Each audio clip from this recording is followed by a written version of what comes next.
నమస్కారం. Big debate ప్రత్యేక చర్చ కార్యక్రమానికి స్వాగతం. దాదాపు దశాబ్దంన్నరగా సైబర్ నేరాల గురించి మనం వింటూ ఉన్నాం.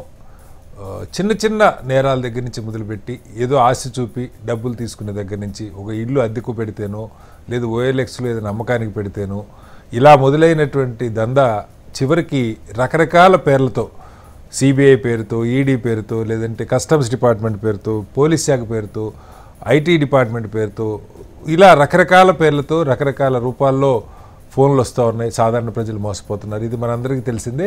చట్టం ఏం చేస్తున్నది పక్కకు పెడితే విచిత్రంగా ఇంత పబ్లిసిటీ జరుగుతున్నా, ఇంత పెద్ద ఎత్తున ప్రతి ఫోన్కి ప్రతిరోజు ఏ కాల్ చేయాలన్నా ఆ కాల్తో పాటుగా ముందు ఒక మెసేజ్ వస్తుంది, ఇలాంటివేమీ మీరు నమ్మొద్దు అని చెప్పి. అయినప్పటికీ సాధారణ ప్రజలే కాదు, సాక్షాత్తు ఒక MP ఆఫీస్ స్టాఫ్ మోసపోయారు. MP గారు ఫోన్ చేశారనుకొని 92 లక్షలు ట్రాన్స్ఫర్ చేశారు. అలాగే లేటెస్ట్గా ఒక యూనివర్సిటీ ఏకంగా IIT బాంబే పేరుతో ఒక యూనివర్సిటీకి ప్రాజెక్టులు ఇస్తామని చెప్పి దాదాపు 2.5 కోట్లు 15 రోజుల స్పాన్లో 2.5 కోట్లు సైబర్ నేరగాళ్ళు కొట్టేశారు. డిజిటల్ అరెస్టుల పేరుతో వారం 10 రోజులు కదలకుండా ప్రజలను ఆపగలుగుతున్నారు. ఎందుకు ప్రజలు వీటిని నమ్ముతున్నారు? ఇంత ప్రచారం జరుగుతున్నా ఒకవైపు రోజు పత్రికల్లో టెక్నాలజీ పెరిగిన వార్తలు వస్తున్న పక్కనే నేరాలు పెరుగుతున్న వార్తలు వస్తున్నాయి. మన IT చట్టం ఏ మేరకు బలంగా ఉంది?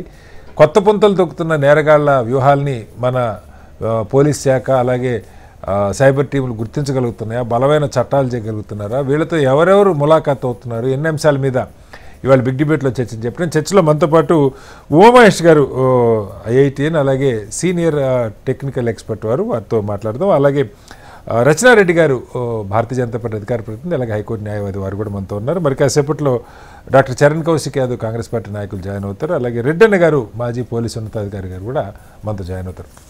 ముందుగా ఉమామహేష్ గారు నమస్కారం.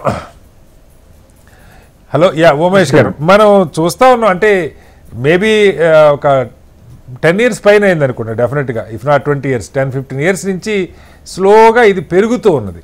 ఏదో చిన్న చితగా ఫేక్ కాల్స్ లేకపోతే ఇంకొకటో కాకుండా ఏకంగా అసలు డిజిటల్ అరెస్ట్ అయితే మనకి ఈ రోజుకి అర్థం కావట్లేదు. వాళ్ళు ఏం చెప్తారో ఏం భయపెడతారో అది ఎక్స్పీరియన్స్ చేసిన వాళ్ళకి తెలియాల్సింది తప్పితే వారం రోజులు కదలకుండా కట్టిపడేస్తున్నారు. బయటకు వెళ్ళటానికి లేదు, ఎవరికి ఫోన్ చేయడానికి లేదు.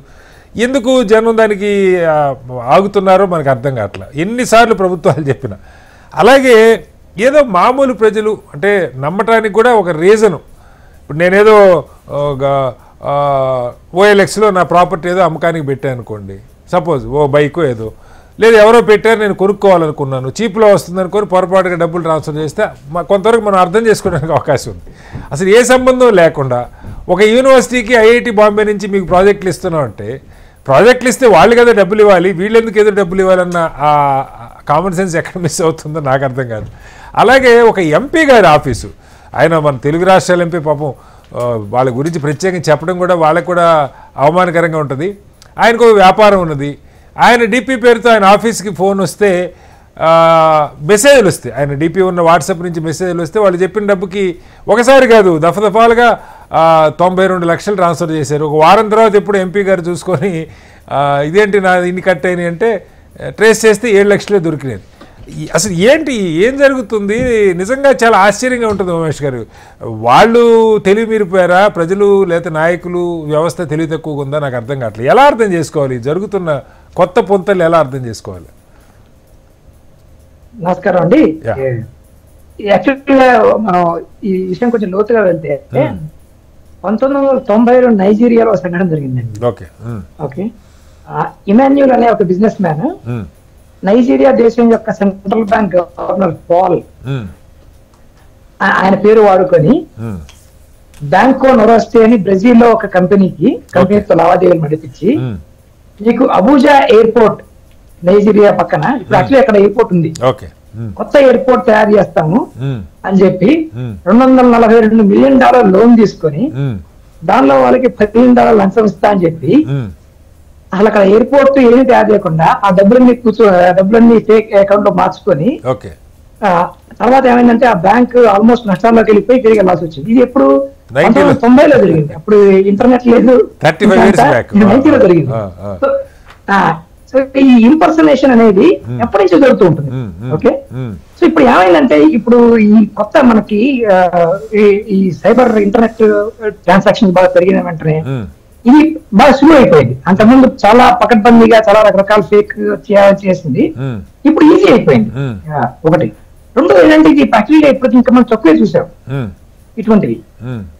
ఇప్పుడు ఈ జనరేటివ్ వచ్చిన తర్వాత సెకండ్ హాఫ్ లో ఇప్పుడే ముదిరిపోయింది ఏ ఎలా ఉంటుంది సెకండ్ హాఫ్ లో మాట్లాడదాం సార్. ముందు అసలు జరుగుతున్న వాటి గురించి మాట్లాడదాం. వీటన్నిటికీ ఒకే కారణాలు ఉంటాయండి. కారణం 2-3 కారణాలు ఉంటాయి. ఫస్ట్ ఏంటంటే మీకు లోగో ఉంటుంది, అంటే ఒక ఏదో ఒక విధంగా నాకు మామూలు దాంట్లో కంటే ఎక్కువ డబ్బులు రావాలని చెప్పి ఇప్పుడు మాకు నైజీరియా పెట్టిన $10 మిలియన్ లంచం ఇచ్చాడు. ఓకే, ఇక్కడ ఏదో అంటే మీకు కొంత ఎక్స్ అమౌంట్ వస్తుంది, దానికి మీరు కొంచెం నాకు ఒక పర్సెంటేజ్ ఇవ్వండి, మీకు ఆ తర్వాత మీకు ఎక్స్ అమౌంట్ వస్తుంది, స్టాండర్డ్ మోడస్ ఆపరండి. సో దాంతో ఇవి మీకు అవి జరుగుతాయి అటువంటివి. ఓకే, రెండోది ఏంటంటే ఇంకోటి జరగాల్సింది ఇంకోటి ఏమైందంటే ఇప్పుడు ఈ ఇన్ఫర్మేషన్ వచ్చిందా ఈ ఫోన్ ఇందాక మీరు చెప్పిన ఒక పొలిటీషియన్ బిజినెస్ మ్యాన్, పొలిటీషియనే కాదు ఒక బిజినెస్ చైన్ ఉంది వాళ్ళకి. ఓకే, ఆ బిజినెస్ చైన్ ఉన్న సిఎఫ్ఓ గారు అటువంటి మేబీ అటువంటి అది యాక్చువల్గా ఆశ్చర్యకరం. ఓకే, పోతే వీటిలో మనకు మూడు విషయాలు జరగాలి. ఒకటి ఏంటంటే ప్రజలకి దాని గురించి తెలియాలి, సమాచారం వెళ్ళాలి జరుగుతుంది, దానికి గవర్నమెంట్ ఎంత చేసినా కూడా సరిపోవట్లేదు, ఇంకా ఎక్కువ జరగాలి మేబీ. రెండోది ఏంటంటే ప్రజలు ఏం చేయాలంటే వెరిఫికేషన్ అని ఉండాలి. అంటే ఎప్పుడు కూడా ఫిజికల్ వెరిఫికేషన్ లేనిది ఎటువంటి అమౌంట్ ట్రాన్స్ఫర్ దగ్గర కొంచెం జాగ్రత్త వహించాల్సిన పరిస్థితి ఉంటుంది. ఓకే, మూడోది ఏంటంటే ఇటువంటి జరిగిన ప్రతి చిన్న సంఘటన కూడా వెంటనే రిపోర్ట్ చేస్తే అప్పుడు ఈజీ అవుతుంది. ఈ వెరిఫికేషన్ దగ్గర ఏమవుతుందంటే కంగారు పడకుండా ఇప్పుడు డిజిటల్ రెస్క్యూ నాకు ఒక తెలిసిన వాళ్ళు దిగింది, ఏమవుతుందంటే వాళ్ళు కొంత ఇన్ఫర్మేషన్ కరెక్ట్ ఇన్ఫర్మేషన్ ఇస్తారు.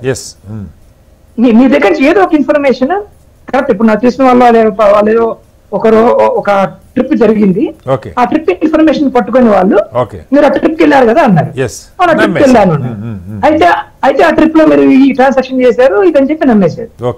ఓకే, నమ్మేసిన లక్కీగా వాళ్ళు బయటపడ్డారు. కానీ ఎప్పుడు కూడా వెరిఫికేషన్ కంగారు పడకుండా ఎవరు అరెస్ట్ అన్నా, పోలీస్ అన్నా, లేకపోతే కిడ్నాప్ అన్నా, ఒంట్లో బాగాలేదన్నా, లేకపోతే నన్ను ఏం చేశారన్నా కూడా కంగారు పడకుండా వెరిఫికేషన్ ఒకటి ఉండాలి. అంటే మనకి వాయిస్ వెరిఫికేషన్ కానీ, లేకపోతే కాల్ చేసి తిరిగి ఫిజికల్ గా ఉన్నారా, అడ్రస్ ఉందా, లేకపోతే వాళ్ళు వేరే విధంగా ఏ ఛానల్ అయితే ఓపెన్ చేశారో దానికి 2 ఫ్యాక్టర్ ఆథెంటికేషన్ అంటాం మన టెక్నికల్ టెక్నాలజీలో.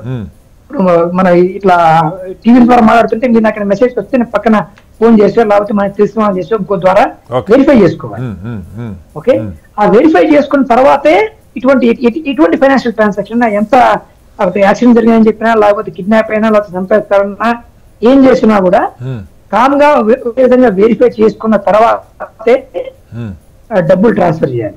ఓకే, ఇంకోటి ఇంకో ఒక జాగ్రత్త తీసుకుంటే కనుక పర్సనల్ నెంబర్ సెపరేట్ గా పబ్లిక్ గా ఉన్న నెంబర్ కాకుండా వేరే ఫోన్ నెంబర్, వేరే డివైస్. ఇప్పుడు మీరు వేరే ఊరికి వెళ్ళారు, పక్కన ఫోన్ పోయింది అనుకోండి, ఆ ఫోన్ కొట్టేశారు మీ ఫోన్, కొట్టేసి మీకు తెలిసింది కనుక అప్పుడు మీ దగ్గర ఫోన్ ఉండదు గంట సేపు, ఆ గంట సేపు లోపల మిమ్మల్ని చేసిన వాళ్ళ ఇంట్లో వాళ్ళకి ఫోన్ చేసి ఇట్లా కిడ్నాప్ చేసిన డబ్బు సంపాదించాలి అటువంటి వస్తాయి.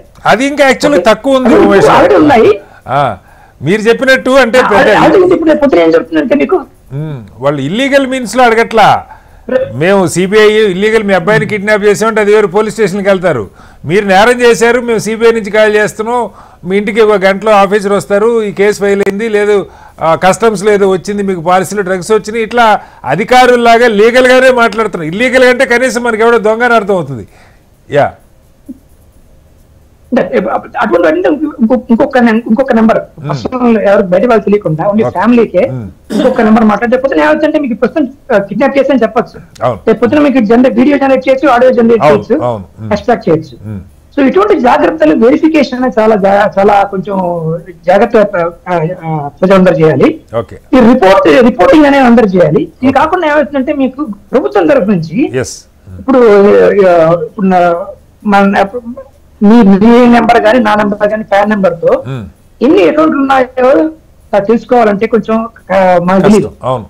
మన పేరుతో ఇప్పుడు ఇవన్నీ ఏం జరుగుతాయి, ఫేక్ ఐడెంటిటీ. ఇప్పుడు నేరస్తులు ఏం చేస్తున్నారు, ఎవరో ఒకరు ఐడెంటిటీ తీసుకొని ఆ ఐడెంటిటీ పేరుతో మీకు బ్యాంక్ అకౌంట్ క్రియేట్ చేసి ఎప్పటికప్పుడు, ఓకే, అది వాళ్ళు బతుకున్నారా లేకపోతే వాళ్ళు లేరా, వాళ్ళ నెంబర్ ఉందా, ఇవన్నీ పక్కన జరుగుతుంది అనక ఫస్ట్. సో అట్లా కాకుండా అక్కడ గవర్నమెంట్ ప్రభుత్వం ఏం చేయాలంటే కొంచెం ఇవన్నీ కలిపి, అంటే మీకు ఈ డేటా ఇక్కడ బర్త్ అండ్ డెత్ రిజిస్ట్రేషన్ దగ్గర నుంచి, వాళ్ళ ఫోన్ నెంబర్ డియాక్టివేట్ చేయడం దగ్గర నుంచి, వాళ్ళ పాన్ కార్డ్ డియాక్టివేట్ చేయడం, వాళ్ళ అకౌంట్ డియాక్టివేట్ చేయడం, అటువంటిది గవర్నమెంట్ విస్తృతంగా చేయాలి ఈ ఫేక్ ఆపడానికి. ఈ ఆల్రెడీ చాలా కష్టం ఉంది. ఇప్పుడు మాకు అకౌంట్, ప్రతి అకౌంట్ ని కేవైసీ అని చెప్పి మనకు చాలా మెసేజ్ వస్తున్నాయి, ప్రభుత్వం చాలా చేస్తుంది. అలా కాకుండా ఇప్పుడు నాకు మెసేజ్ పొద్దున మెసేజ్ వచ్చింది, ఇంకా చూడలేదు ఫేకా ఒరిజినల్ అని చెప్పి. నా నెంబర్ తో వేరే ఎక్కడెక్కడ అకౌంట్ ఉన్నాయి, ఎక్కడెక్కడ యాప్స్ ఉన్నాయి, వేరే సిమ్ ఆధార్తో ఏ సిమ్స్ ఉన్నాయి అవన్నీ కనుక్కోవడానికి వాలిడేట్ చేయడం మెసేజ్ వచ్చింది.